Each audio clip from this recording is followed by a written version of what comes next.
अस्सलाम वालेकुम रहमतुल्लाह वबरकातुहू। जब हमारे नबी पाक सल्लल्लाहु अलैहि वसल्लम ने दीन की दावत दी तो लोग जो इस्लाम में दाखिल होने लगे, और सबसे पहले जो इस्लाम में दाखिल होने वाले इतने मजबूत लोग थे कि उनके ऊपर बहुत ज्यादा सख्ती की गई, मगर वो पलट के अपने फिर पुराने दीन में वापस नहीं गए। कि जब आपने नबूवत का ऐलान किया, सबसे पहले आपके घर से ही लोग जो है इस्लाम में दाखिल होने लगे, जिसमें खदीजा रदी अल्लाह ताला अन्हा, हजरत अली रदी अल्लाह ताला अन्हो, जैद बिन हारिसा रदी अल्लाह ताला अन्हो और अबू बकर सिद्दीक रदी अल्लाह ताला अन्हो ने इस्लाम कबूल किया। और उसके बाद ये तादाद जो है वो बढ़ते चली गई।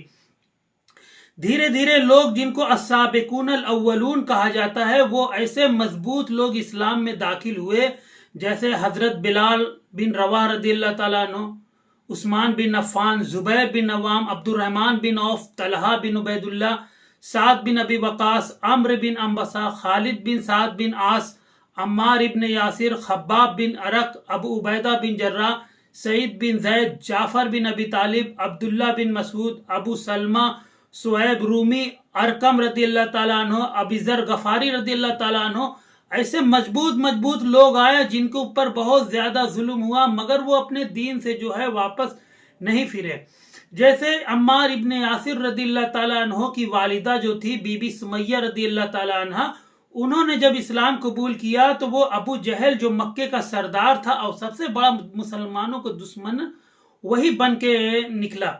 तो उसने कहा कि अगर सुमैया ने इस्लाम कबूल किया है तो कोई प्रॉब्लम नहीं है, मैं उनको बोलूंगा वो तुरंत जो है उस दीन को छोड़ देंगी, इसलिए कि मैं सुमैया से जो भी कहता हूँ सुमैया वही काम करती हैं। मैं बोलता हूँ सुमैया पानी लेके आओ तो पानी लाती, जो भी मैं बोलता हूँ वो सुमैया करती हैं। तो ये बोल के उसने बीबी सुमैया रदी अल्लाह ताला अन्हा को उसने बुलाया, बोला कि सुमैया तुमने इस्लाम कबूल किया? उन्होंने कहा हाँ। तो बोले छोड़ दी इसे? उन्होंने कहा नहीं। बस इतना कहना था कि वो गुस्से में आ गया। उसने कहा तुमने मेरी बात को काट दिया। अब उसके बाद उसने जुल्म चालू किया। इतना जुल्म करता बीबी सुमैया रदी अल्लाह ताला अन्हा के ऊपर, मगर वो सब जुल्म जो है सहते चली गई, मगर उन्होंने इस्लाम छोड़ा नहीं। एक दिन ऐसा आया कि उसने बीबी सुमैया रदी अल्लाह ताला अन्हा को मैदान में लिटा के उनके दोनों पांव में जो है रस्सी बांधी और रस्सी को जो है वो दो ऊँटों में बांध दिया। और बीबी सुमैया रदी अल्लाह ताला अन्हा से कहा कि आखिरी दिन है, आखिरी वक्त है। और एक छोटा सा बुत लेके गया पत्थर का और बोला कि बोलो कि ये तुम्हारा खुदा है। बीबी सुमैया रदी अल्लाह ताला अन्हा ने थूक दिया उस बुत के ऊपर। बोले ये मेरा खुदा हो ही नहीं सकता, मेरा खुदा तो सिर्फ अल्लाह है। इतना कहना था कि उसने बीबी सुमैया रदी अल्लाह ताला वो दोनों ऊँट जो है भगा के उनकी सरमगाह पे उसने नेजा मारा। बीबी सुमैया रदी अल्लाह ताला अन्हा शहीद हो गई। वो इस्लाम की सबसे पहली शहीदा खातून है कि जिन्होंने जान दे दी मगर इस्लाम नहीं छोड़ा। उनके शौहर यासिर भी शहीद हुए। अम्मार इब्न यासिर रदी अल्लाह ताला अन्हो की माँ बाप दोनों लोग शहीद हो गए। और ऐसे जुल्म सितम बढ़ते चला जा रहा था। नबी पाक सल्लल्लाहु अलैहि वसल्लम के जो लोग साथ में आए थे उन्होंने छोड़ा नहीं। अब मक्का के जो लोग थे, सरदार थे, उन लोगों ने कहा कि ऐसे ही लोग धीरे धीरे इस्लाम कबूल करते चले जाएंगे तो ये हमारे जो 360 खुदा हैं उनका क्या होगा। इसलिए कि मक्का ना शिर्क का गढ़ बन चुका था।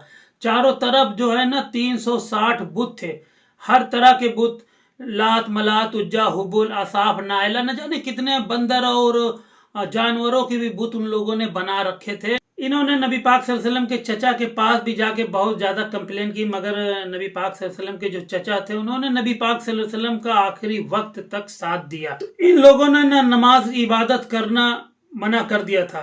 360 बुतों की पूजा होती थी मगर नमाज बंद कर दिए थे कि नमाज कोई नहीं पढ़ेगा।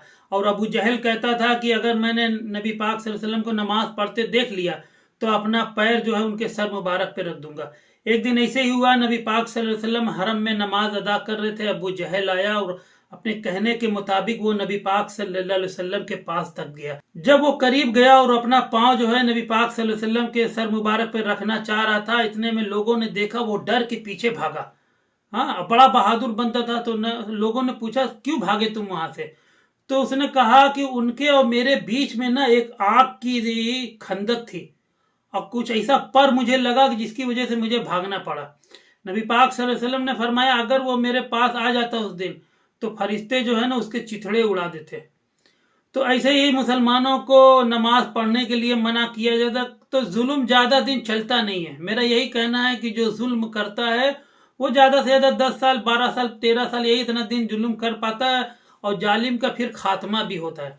वही अबू जहल जो नमाज पढ़ने के लिए मुसलमानों को मना करता था, जब वहाँ से मुसलमान कुछ सालों के बाद हिजरत करके मदीना मुनव्वरा चले गए, 2 हिजरी में बदर के मैदान में वही अबू जहल आया, और मुसलमान 313 का लश्कर लेके आए थे, इधर से ये 1000 का लश्कर लेके गया था।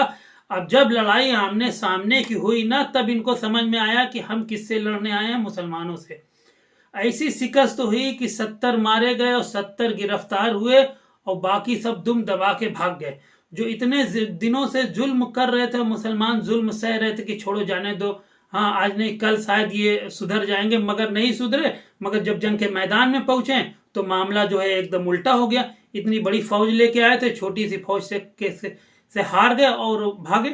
मैं अभी पहला वीडियो है मेरा इस यूट्यूब चैनल पे, मैं ऐसे ही वीडियो बनाता हूँ सहाबा किराम के सीरत पे, नबी पाक सल्लल्लाहु अलैहि वसल्लम की सीरत पे, और बहुत सारी जंगों के ऊपर, जैसे जंग बदर हुई, जंग ओहद हुई, खंदक की जंग हुई, और फतेह मक्का हुआ, खैबर की जंग, यरमूक या बुज़ाका, यमामा, और जंग कासिया, जंग जसर, बहुत सारी जंगें हैं जो जंगे के बारे में मैं बताते रहूँगा। आप लोग मेरे चैनल को सब्सक्राइब करें और वीडियो को है अपने दोस्तों तक भेजें। इंशाल्लाह मैं बेहतरीन जानकारी आप लोगों तक से पहुँचाऊँगा।